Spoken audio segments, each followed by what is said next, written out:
Let's go linebackers. Linebackers. I was picking on the linebackers last week. They've been under par for a few years. Because I was not feeling well last week.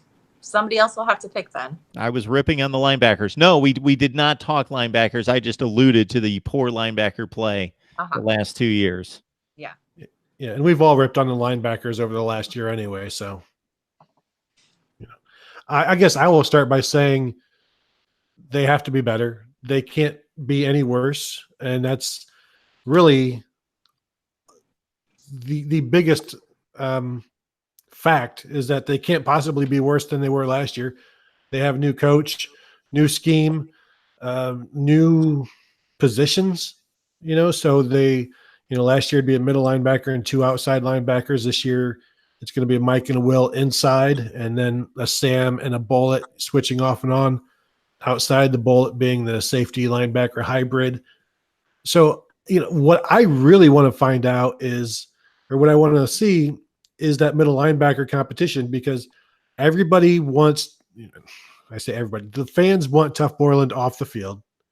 They want to see Baron Browning. They want to see Taraja Mitchell, both of these guys, former 5-star recruits, and they can't get past him in the depth chart.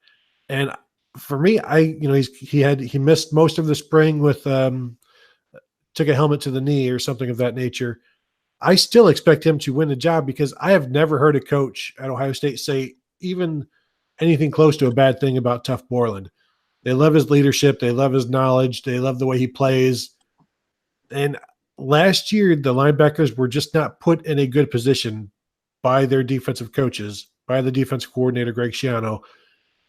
Bill Davis, the linebackers coach, if you want to do something while you're listening or watching this, go to Bill Davis's Wikipedia page and just look at the list of teams, 2 years to stop, and there's maybe 15 teams on there. So he doesn't stay anywhere very long, and why is that? Who knows? But I don't think the coaching staff put the linebackers in a good position last year. They didn't get as much out of them as they should have, and now you've got some changes. Now you've got some things where last year the linebackers were put up on the line of scrimmage to help the defensive line. That didn't work. So this year last year they started backing them off a little bit. Things got a little bit better. Now they didn't play perfectly last year. Baron Browning was missing tackles. Malik Harrison, their best linebacker, was missing tackles. But I just expect everything to be better this year, because the coaching will be better. Everybody's a year older, but I know people want to see Tough Borland get beaten out. I don't know. Do you guys see that happening? I still think he's going to be the guy starting against Florida Atlantic. That is a tremendous question, and I think that they went in through spring football, and it was a case where it was Tough Borland, it was Baron Browning, it was Taraja Mitchell, were all competing at middle linebacker.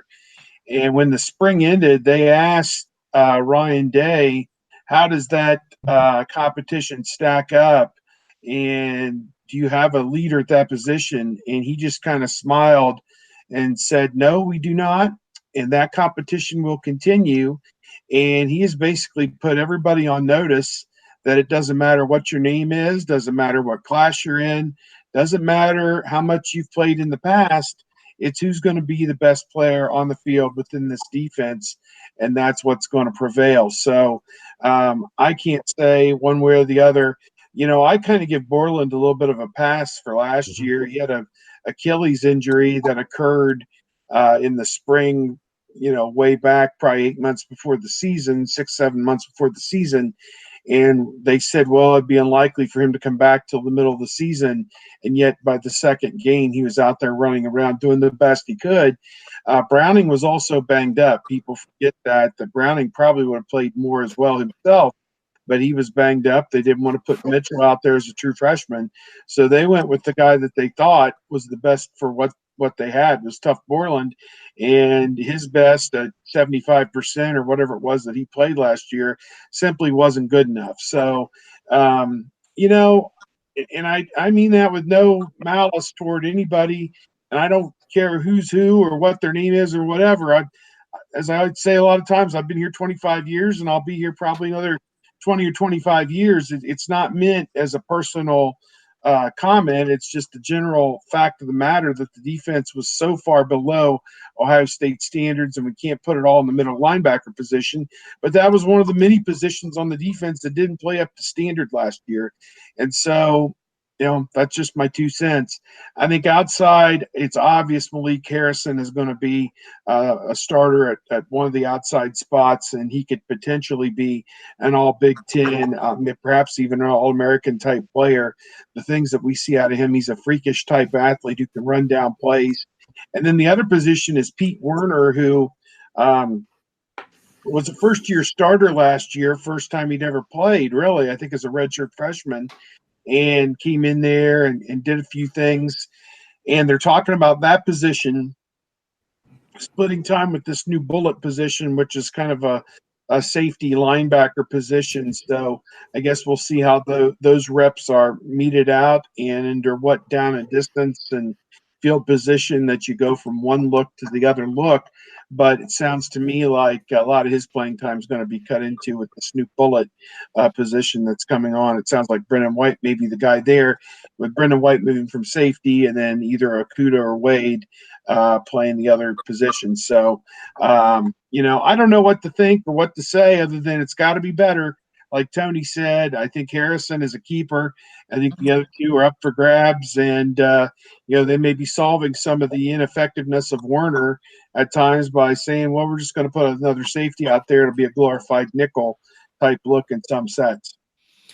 And Steve, you bring up the 2 players that I think at least come to mind for me as being the main reason why there was an upgrade in the play on that side of the ball after the Maryland game, and that's Malik Harrison, who had a really good season start to finish, but especially toward the end. And then Brendan White emerging, obviously, due to injury and getting his chance and stepping up in a huge way. Claire, what you think about this defense? So I think it's going to be interesting. Jordan Fuller at the safety is officially cleared. So, that's going to potentially free up Brendan White to put a little more focus on that bullet, perhaps. But the coaching staff has mentioned, and we've talked about it here, about wanting to kind of simplify things in order to slow the game down a little bit for these guys. And I don't think it's that they don't have the talent. I don't think that they don't have a football acumen or a football IQ. I think that what they were given from a coaching standpoint and a defensive scheming standpoint was just not up to their talent level and their level as a unit together. So simplifying things, and if you're going to simplify things, yes, it might be predictable, but we're at Ohio State, and I will happily watch another team with a hat on a hat against Ohio State talent. So I'll agree with pretty much everything Tony and Steve said about Malik Harrison and him kind of being like this bright spot amongst the group. But it's definitely an opportunity, huge opportunity. There's a reason I picked linebackers, because it's of the position groups, it's needs the most work.